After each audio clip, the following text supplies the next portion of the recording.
After my marriage, I lived with my wife in another part of London. My friend, Sherlock Holmes, continued to live in his apartment in Baker Street. One day, in the autumn of 1890, I decided to visit my friend.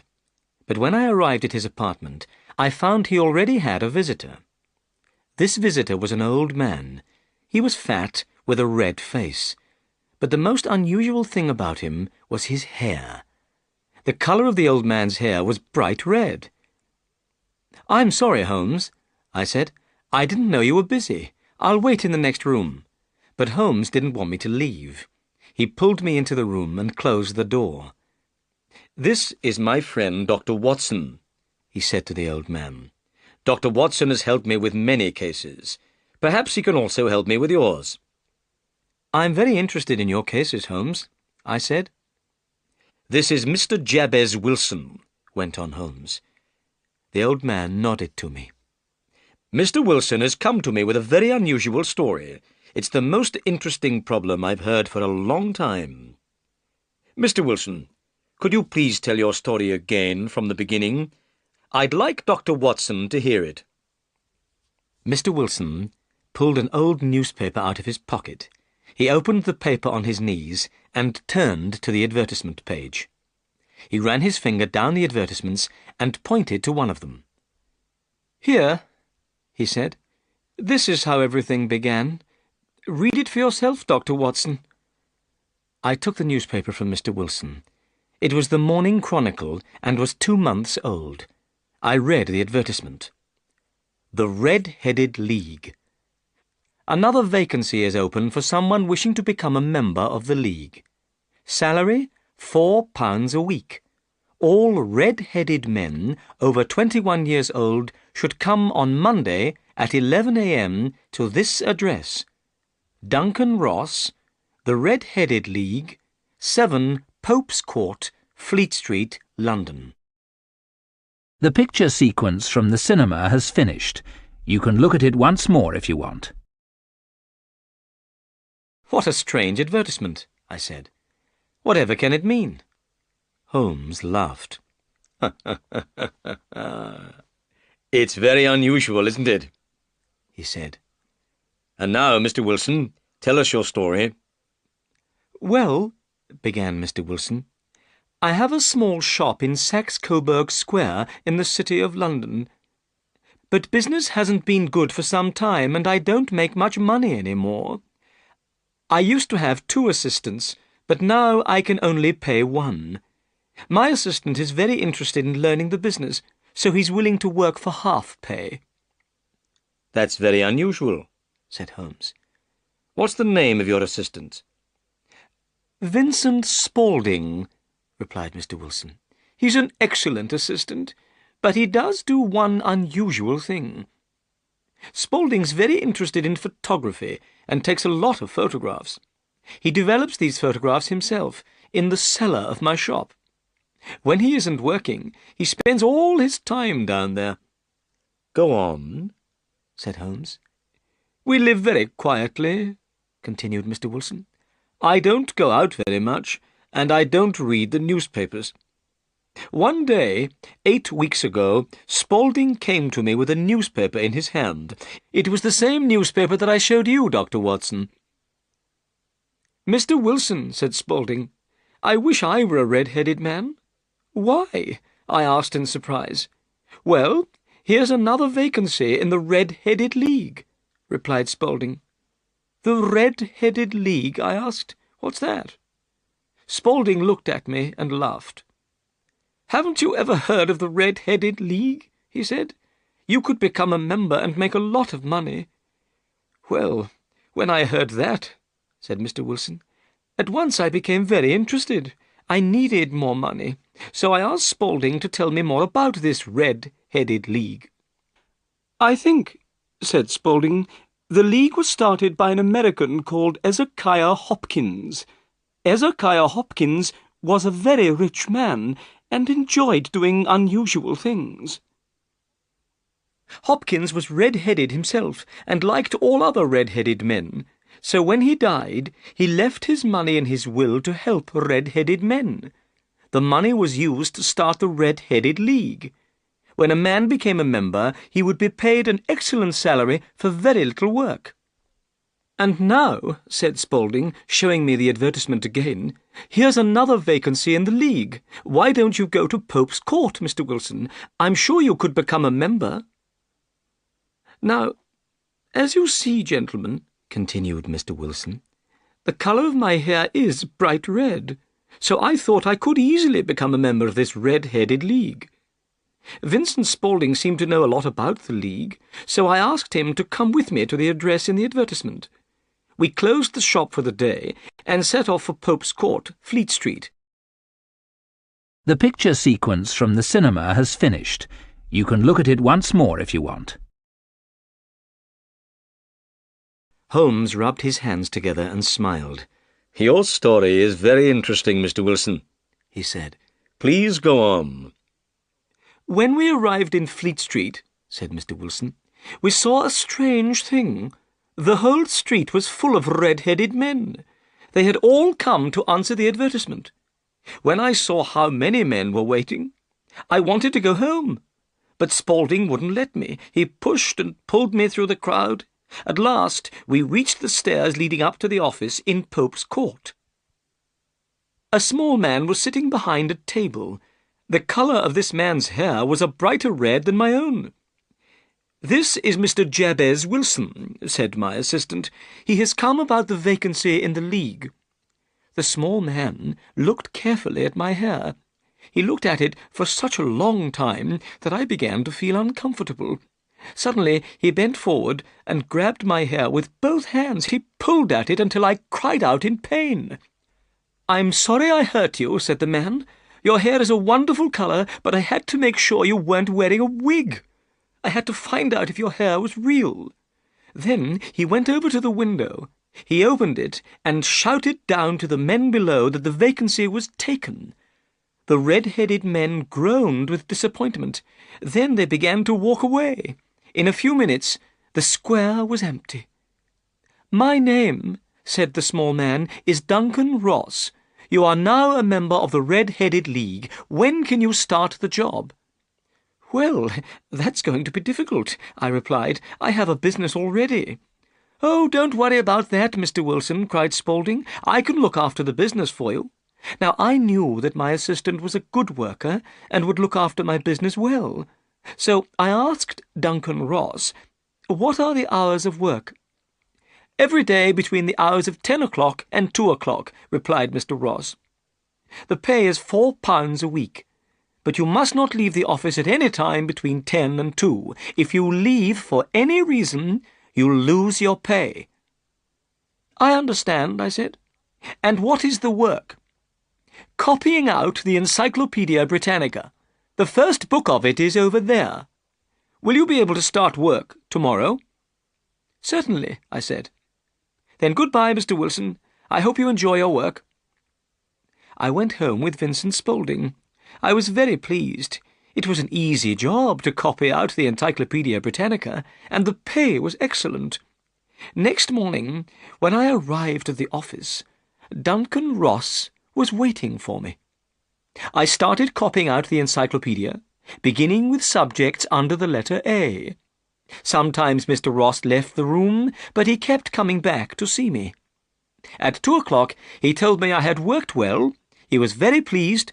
Then I left, and he locked the office door behind me. The same thing happened every day for 8 weeks. Every morning I began work at 10, and every afternoon I left at 2. Every Saturday I was given £4 for my week's work. At first, Mr. Ross came into the office to watch me work, but after a time he stopped coming. However, I was afraid to leave the office. I didn't want to lose my pay. But suddenly everything came to an end. "To an end?" asked Holmes. "Yes. This morning I went to work as usual at 10 o'clock, but the door was locked, and on it was this card." Mr. Wilson held up a small piece of white card. This is what it said: "The Red-Headed League is finished. The 9th of October, 1890. The picture sequence from the cinema has finished. You can look at it once more if you want. Holmes and I looked at the piece of white card. Then we looked at Mr. Wilson's face. He looked very disappointed and upset, but there was also something rather funny about the Red-Headed League. Suddenly, we both began to laugh. "I don't think this is funny," cried Mr. Wilson angrily. "Perhaps I should take my case somewhere else." "No," said Holmes. "Your case is most interesting and unusual. What did you do when you found the card on the door?" "I was extremely surprised," replied Mr. Wilson. "I didn't know what to do. I went to all the offices in the building. I asked if anyone knew anything about the Red-Headed League, but no one had ever heard of Duncan Ross. At last, I went home to Saxe-Coburg Square. I told Vincent Spaulding what had happened. Spaulding said that if I waited, perhaps the League would write to me. Perhaps they would explain everything in a letter. But I didn't want to wait. I've lost a good salary of £4 a week. I want to find out about this League and why they did this to me. Mr. Holmes, I've heard you help people when they are in trouble. That's why I've come to you." "You've done the right thing," said Holmes. "I'll be happy to help you, Mr. Wilson. But first, I want to ask you some questions. Your assistant, Vincent Spaulding, how long had he been with you before he saw the advertisement?" "About a month." "How did he get the job as your assistant?" "I advertised the vacancy for an assistant. He came for the job. I chose him because he looked a good worker. Also, he said that he would work for half pay." "What does Spaulding look like?" "He's small, and he moves very quickly. He's about 30 years old, and has a white mark on his forehead." Holmes sat up straight in his chair. He was very excited. "Tell me," he said, "is there anything unusual about Vincent Spaulding's ears?" "Yes," replied Mr. Wilson. "They have holes in them for earrings. He told me a gypsy did this when he was a boy." Holmes sat back in his chair. He was thinking carefully. I guessed Holmes already knew something about Vincent Spaulding. "Is Spaulding still working for you?" asked Holmes. "Yes," said Mr. Wilson. "I've left him at the shop." "Good. Mr. Wilson, I need a couple of days to investigate this case. I hope to solve the mystery by Monday." After Mr. Wilson had left, Holmes turned to me. "Well, Watson," he said, "what do you think about all this?" "I can't understand it," I said. "It's most unusual." "I need to think," said Holmes. "Please don't speak to me for at least 50 minutes. I'm going to smoke my pipe." Holmes sat back in his chair. He put his black pipe between his lips, lit it, and closed his eyes. Time passed. I thought Holmes had fallen asleep, but suddenly Holmes jumped out of his chair and put his pipe down on the table. "Watson," he said, "we're going to visit Saxe-Coburg Square. Come, quickly!" The picture sequence from the cinema has finished. You can look at it once more if you want. We soon arrived in Saxe-Coburg Square, the place where Mr. Wilson had his shop. Saxe-Coburg Square was in a poor part of London. It was a small and quiet square. On each side of the square stood a line of old houses. In the middle of the square was a small garden with grass. Sherlock Holmes stopped outside one of the houses on the corner of the square. On the wall of this house there was a brown notice with the words Jabez Wilson in white letters. Holmes walked up and down and examined all the houses carefully. Then he returned to Mr. Wilson's house. Suddenly he hit the pavement outside the house with his stick. Then he went up to the house and knocked on the door. Immediately it was opened by a young man. This was Mr. Wilson's assistant, Vincent Spaulding. "Excuse me," said Holmes. "Can you please tell me the way to the Strand?" "Go down the 3rd Street on the right," answered the assistant quickly. Then he closed the door. "That's a very clever young man," said Holmes, as we walked away. I know something about him. I believe he's the fourth cleverest man in London. It is clear, I said, that Mr. Wilson's assistant plays an important part in the mystery of the Red-Headed League. Did you ask the way to the Strand in order to get a look at him? No, said Holmes, but I wanted to look at the knees of his trousers. The knees of his trousers? I cried in astonishment. Well then, Holmes, why did you hit the pavement? Watson, said Holmes, we haven't time to talk now. We've seen the front of Saxe-Coburg Square. Let's now investigate the street at the back. We went round the corner and walked to the street at the back of Mr. Wilson's shop. We were immediately in one of the busiest and most important streets in the City of London. A line of expensive shops and important businesses were on the side of the road. Hundreds of people were hurrying along the pavements, and the roadway was busy with traffic. It was hard to believe that Saxe-Coburg Square, with its poor old houses, was immediately behind the important buildings of this busy street. Holmes looked along the line of buildings. "This is very interesting, Watson," said Holmes. "There's a tobacconist's, a newspaper shop, a restaurant, and— ah, yes, the offices of the City and Suburban Bank." I could see that Holmes was very excited. "Well, Watson, I have some work to do that will take a few hours," went on Holmes. "This case at Saxe-Coburg Square is serious." "Serious?" I said. "Why?" "An important crime has been planned. I think we'll be in time to stop it, but I'll need your help tonight." "At what time?" 10 o'clock. "Then I'll be at your apartment at 10. "Good. And, Watson, there may be some danger, so please bring your gun with you." I said goodbye and went home.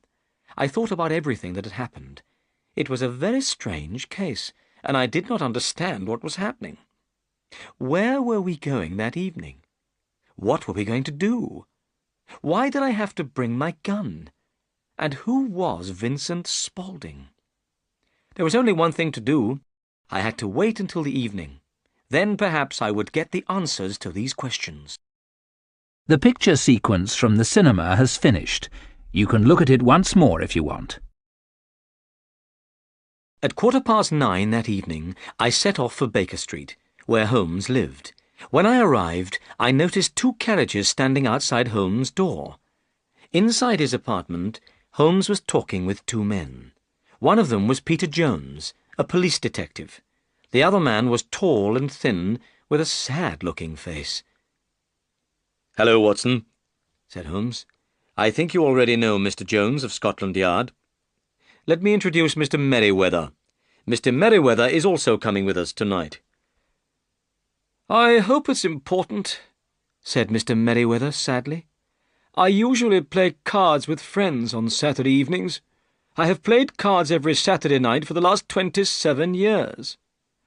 "I think," said Sherlock Holmes, "that tonight you'll play a more exciting game than cards. You, Mr. Merryweather, may lose £30,000. You, Jones, may win the prize of a criminal you want to catch."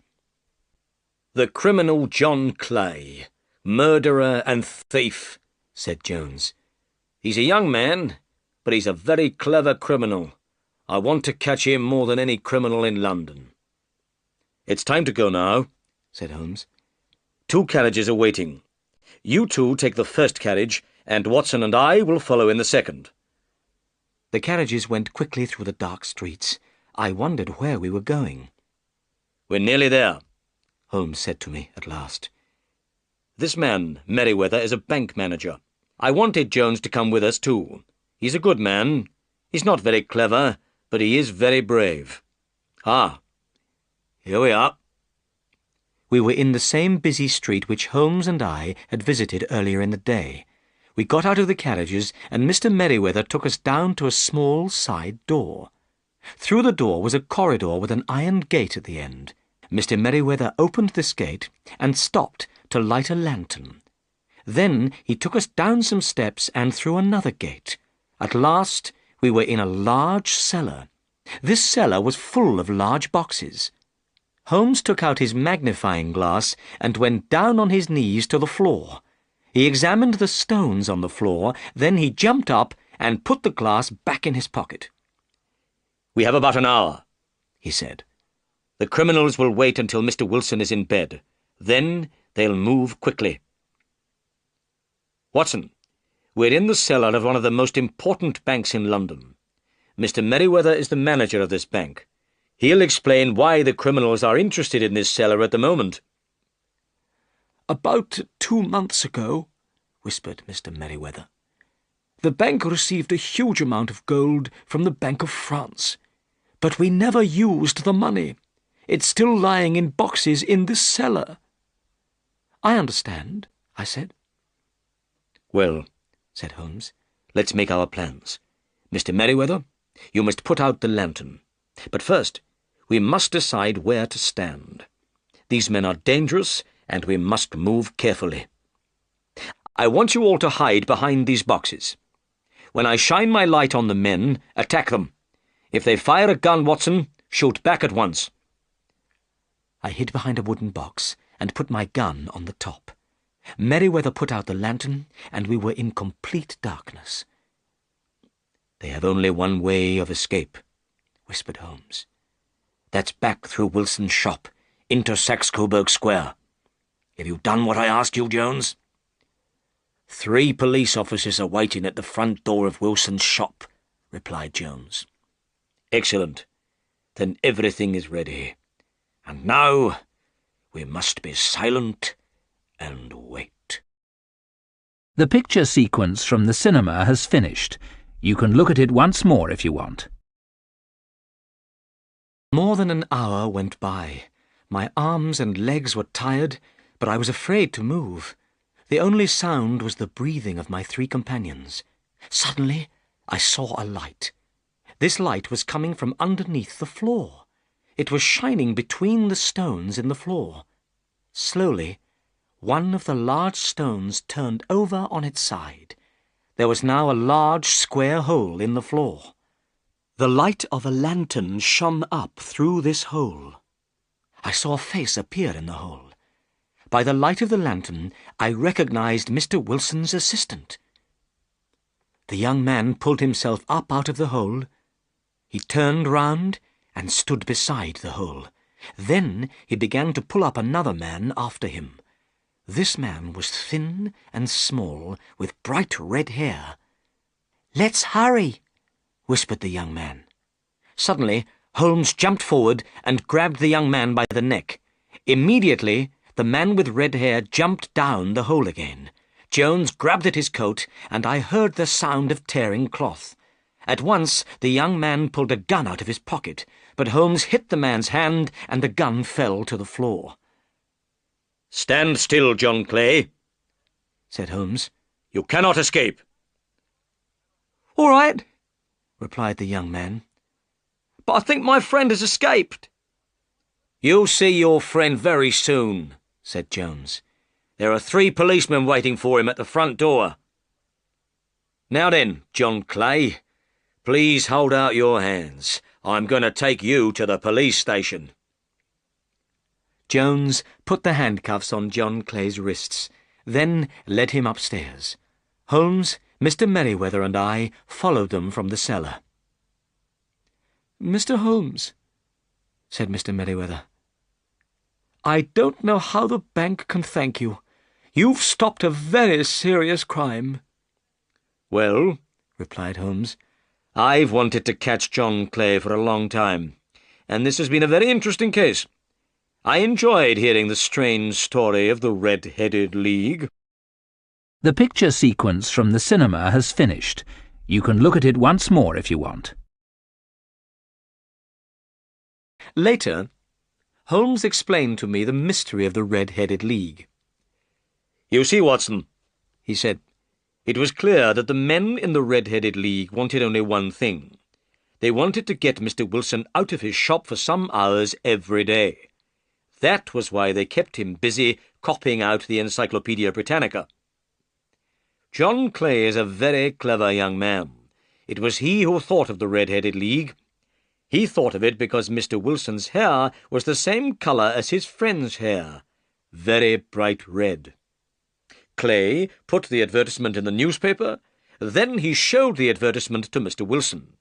He suggested to Mr. Wilson that he should apply for the vacancy in the League. When Mr. Wilson told us that his assistant was working for half pay, I knew he must have a special reason for wanting the job. But Holmes, I said, how could you know what that reason was? Mr. Wilson's business is small, explained Holmes. There was nothing inside his house to attract criminals, so I knew it must be something outside the house. What could it be? Mr. Wilson told us that Vincent Spaulding, or John Clay, spent many hours in the cellar. The cellar. He was doing something in the cellar. I asked more questions about Vincent Spaulding. I found out that he was John Clay, one of London's most dangerous criminals. What could John Clay want in Wilson's cellar? I could think of only one answer. He must be digging a tunnel to another building. Then we visited Saxe-Coburg Square, and I surprised you by knocking on the pavement with my stick. I wanted to find out exactly where the cellar was. I knew from the sound my stick made that there was no cellar in front of the house. Then I rang the doorbell, and Clay answered it. I saw that the knees of his trousers were dirty.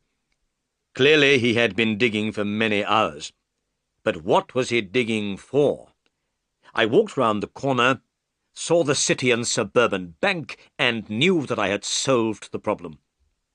When you went home, I visited Jones and Mr. Merryweather and asked them to come with us tonight.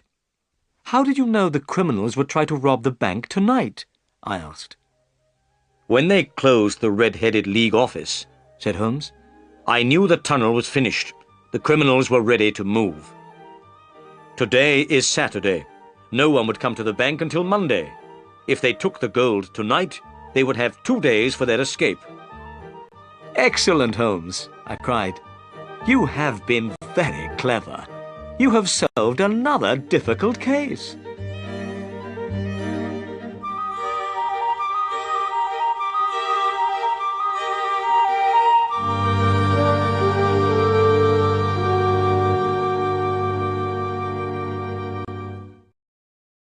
The picture sequence from the cinema has finished.